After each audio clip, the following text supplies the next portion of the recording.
Kung naghahanap ka ng bagong phone at hindi mo alam kung alin ang mas sulit ay nasa tamang video ka. Dahil ngayon i-compare natin ang Poco X7 Pro at Poco X6 Pro para naman malaman kung okay bang mag-upgrade sa bagong labas ng Poco.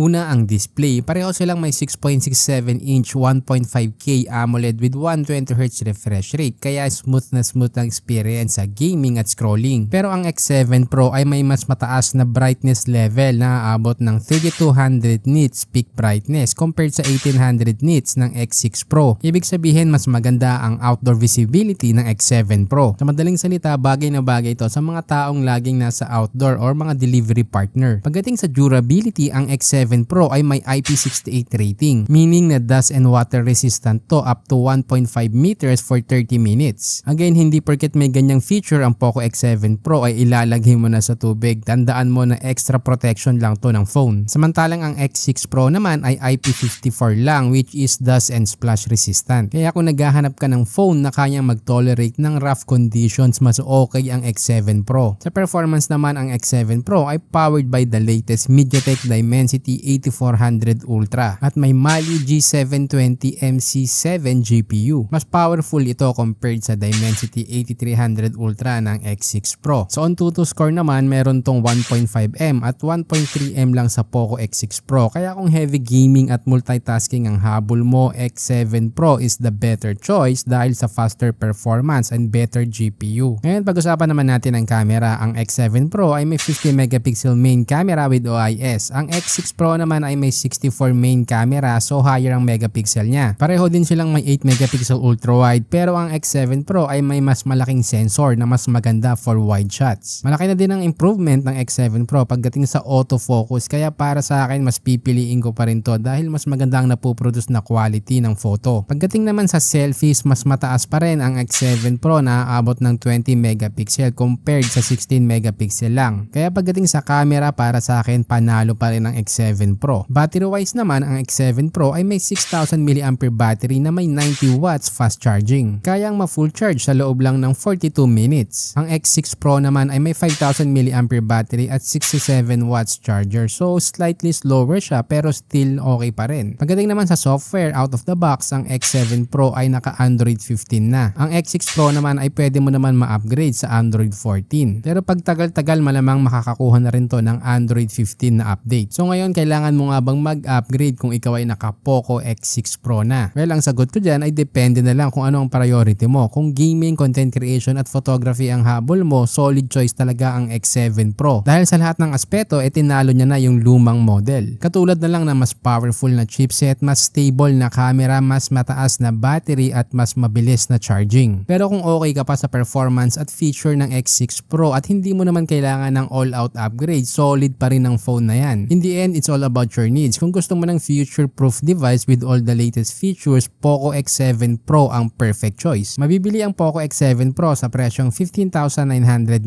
pesos. Ilalagay ko na din yung link sa description kung saan mo ito mabibili at official yan. Gumawa din kami ng FB group na smartphone tips, kaya kung ayaw mong masayang ang pera mo sa pagbili ng maling smartphone, mag-join ka na at kami mismo maghahanap ng best option at price para sa'yo. By the way, ginawa ko nga pala ang TechYouKnow dahil sa dami ng smartphones na lumalabas ngayon, napakahirap nang mamili. Kaya dito sa channel kami mismo ang nagre-research para malaman kung anong device ang pinakasulit para sa budget mo. Pero para makagawa pa kami ng ganitong content, kailangan din namin ng suporta mo, kaya huwag kalimutan mag-subscribe, i-like at i-share ang ating video.